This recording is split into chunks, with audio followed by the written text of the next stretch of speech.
La divine volonté, pas à pas, par Safia, petite épouse de l'Esprit Saint. La Reine du Ciel, dans le royaume de la volonté divine, à Luisa Picaretta. Prière quotidienne à la Reine Céleste. Au nom du Père qui m'a créé, et du Fils qui m'a racheté, et du Saint-Esprit qui me sanctifie. Amen. Fiat voluntas tua. Reine immaculée, ô céleste maman, en ce mois qui t'est consacré, je me place sur tes genoux maternels, m'abandonnant entre tes bras, comme ton enfant chéri, et te demandant avec véhémence la plus grande de toutes les grâces, celle que tu m'admettes à vivre dans le royaume de la divine volonté. Sainte Maman, toi qui es la reine de ce royaume, permets que j'y vive en tant que ton enfant. Que ce royaume soit rempli de tes enfants. Je me confie à toi afin que tu y guides mes pas et que, soutenu par ta main maternelle, tout mon être vive constamment dans la divine volonté. Tu seras ma maman. À toi, ma maman, je confie ma volonté pour que tu l'échanges contre celle de Dieu et qu'ainsi je sois assurée de ne jamais quitter cette divine volonté. Je te supplie de m'éclairer afin que je comprenne bien ce qu'est la divine volonté. Amen. Je te salue, Marie très pure, conçue sans péché. Le Seigneur est avec toi. Tu es bénie entre toutes les femmes, et Jésus, le fruit de tes entrailles, est béni.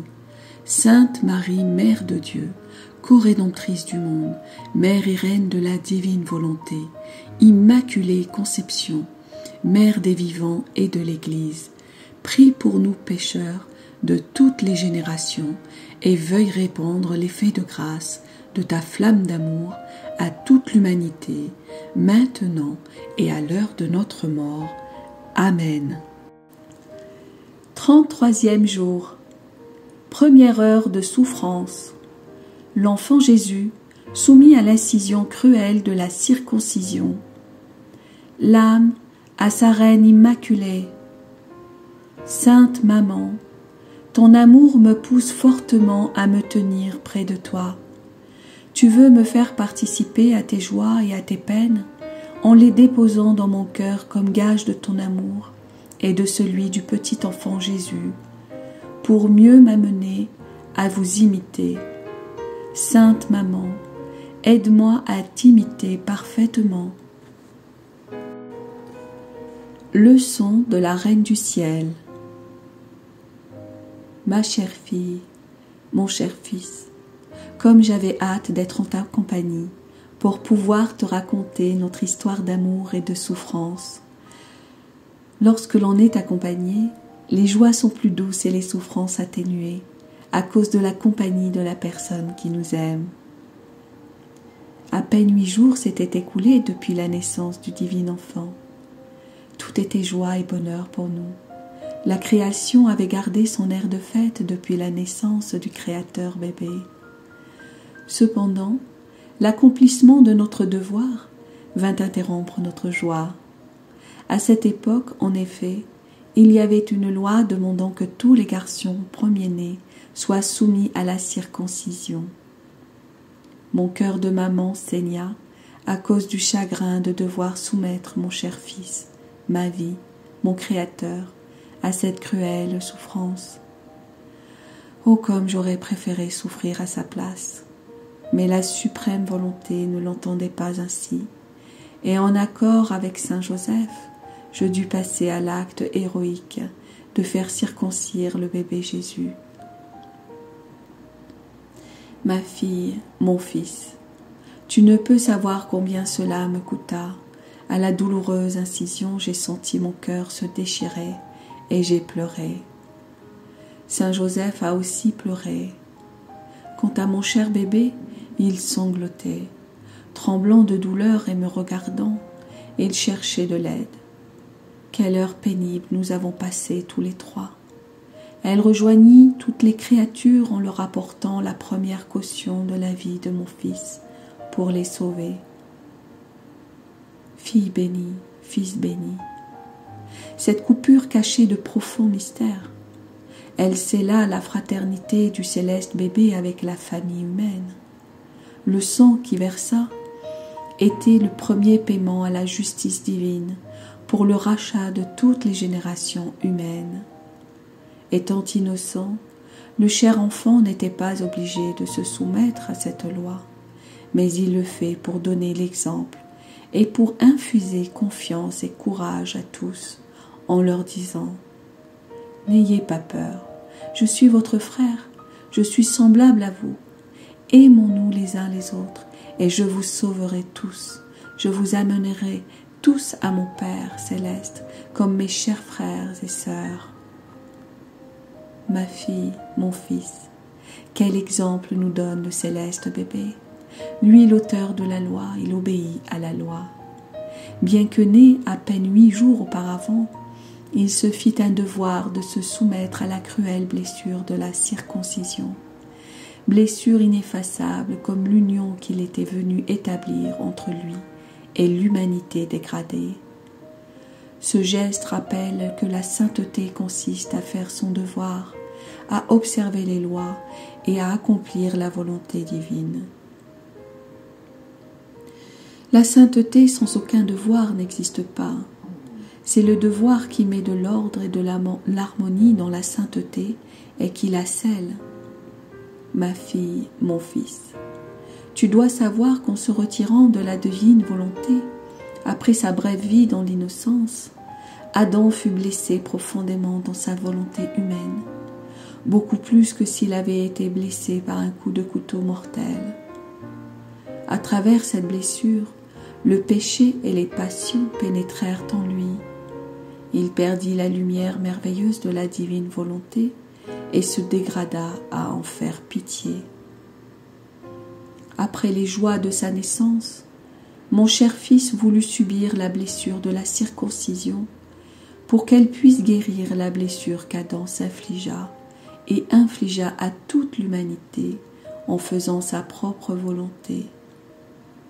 Avec son sang, mon cher fils prépara le bain qui lavera tous les péchés de l'homme pour le fortifier et l'embellir, de façon à le rendre de nouveau digne de recevoir la divine volonté, laquelle, au début, formait sa sainteté et son bonheur.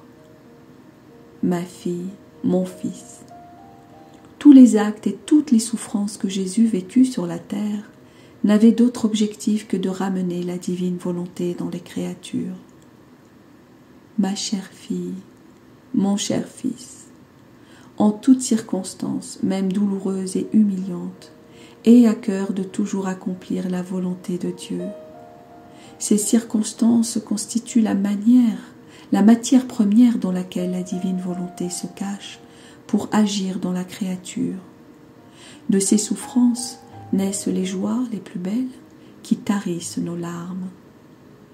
Quand mon fils fut circoncis, nous lui avons donné le nom très saint de Jésus, tel que demandé par l'ange. En prononçant ce nom très saint, notre joie et notre bonheur furent tels qu'ils adoucirent grandement nos souffrances. Par ce nom, quiconque le veut trouve un baume pour ses souffrances, une défense dans les dangers, la victoire dans les tentations et un remède contre tous les maux. Le nom très saint de Jésus fait trembler l'enfer. Les anges vénèrent ce nom. Il a une résonance très douce à l'oreille du Père céleste. Devant ce nom, tous s'inclinent et adorent. Nom tout-puissant, nom très saint, nom très grand, quiconque l'invoque avec foi découvre des merveilles, les secrets de sa puissance. Ma fille, je te recommande de toujours prononcer le nom de Jésus. Quand tu verras que ta volonté humaine, faible et vacillante, hésite à faire la divine volonté, le nom de Jésus t'y ramènera. Quand tu te sens oppressé, appelle Jésus. Quand tu travailles, appelle Jésus. Quand tu dors, appelle Jésus. Quand tu te réveilles, que ton premier mot soit Jésus. Appelle Jésus continuellement. Son nom cache des océans de grâce qu'il donne à ceux qui l'appellent et l'aiment. L'âme à sa reine immaculée. Céleste maman, comme je te remercie pour toutes les magnifiques leçons que tu me donnes, je t'en prie, grave-les dans mon cœur pour que je ne les oublie jamais. Je te prie aussi de baigner mon âme dans le sang du céleste bébé pour qu'il guérisse les blessures de ma volonté humaine. Écris sur chacune de ces blessures le nom très saint de Jésus pour qu'il y joue le rôle de sentinelle. Petite pratique. Pour m'honorer aujourd'hui, tu feras 5 actes d'amour au nom très saint de Jésus et tu compatiras avec moi pour la douleur que j'ai éprouvée à la circoncision de mon cher fils. Oraison jaculatoire. Chère maman, écris dans mon cœur le nom de Jésus afin qu'il me donne la grâce de vivre dans la divine volonté. Amen. Fiat voluntas tua.